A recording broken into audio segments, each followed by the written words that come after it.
Hey guys, another 5 a.m. video, of course. Here we go. Listen, today I want to talk a bit about some of the things we can do to set ourselves up for better success when we're trying to make changes and transformations. And a term we like to use a lot, and I learned this from my coach, called de-risking. The activities are important, meaning setting up things that you want to do, that you need to do, right? The daily non-negotiables, the standards you're setting for yourself, but also setting up an environment where it makes it much easier to complete them or harder not to complete them, right? So an example is funny. I was talking with one of my clients yesterday about one of our videos, and he said one of the reasons that he's hired me one-on-one personal training 3 times a week is because it makes him more accountable, and he has to show up at a certain time at the gym because he's paid me to be there, right? And of course, the coaching is phenomenal and all that stuff, and the motivation and the training and what we do together is very good. But for him, what was really important is that he knew the way his life was set up. He's very busy, he has a very busy, a very strong business that demands a lot of his time, but he also loves his business very much. He loves what he does. So he realized that if he doesn't set up a structure that basically forces him to carve out time 3 times a week to focus on his training, because he also knows how important it is. He knows it's going to be a lot harder for him to hold that, and a lot easier for it to slip into the things that he enjoys doing more and more.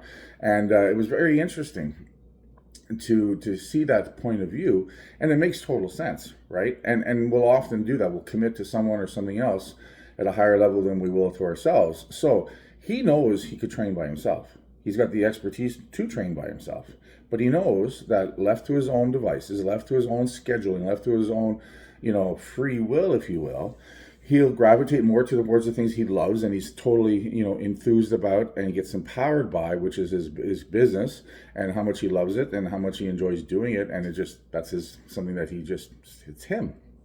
But he also realized that there's other aspects of his life that are very important. He understands his health is very important. He understands that his fitness is very important. He wants to be in better shape. He wants to be stronger mentally and physically. So he knows that's not less important.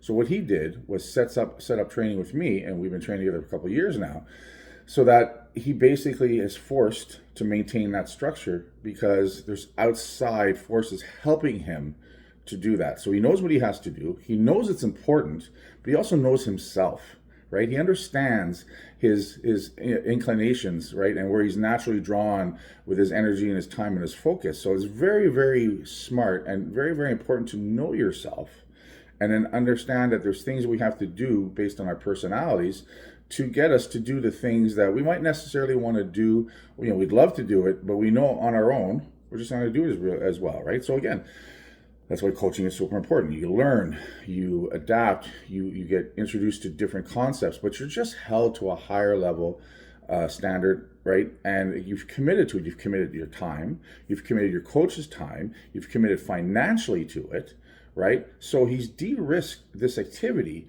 by piling a lot of forces around it so it gets done, right? And again, it's not about motivation.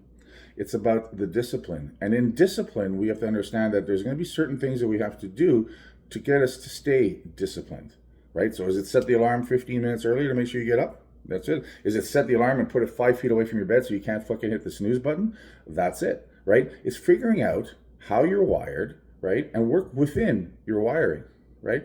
So this is something that's very important. De-risk the activities that are important that have to get done, right? Set it up so it's almost impossible not to do them, or it's impossible to fail at it, right? And that is something that's really, really smart. And it's about knowing yourself, knowing where you are, knowing where you want to go, and understanding what are the steps that you're going to have to take for you, your personality, your character, to get through those steps. So de-risk the activities that are important to you. De-risk the boundaries that you have to set for yourself. As an alcoholic, 11 years sober, a really smart way for me to de-risk potentially, losing that, and losing my sobriety is when I don't feel like I'm in a good mood and I don't feel I'm in a strong place, don't go hang out in the fucking bar.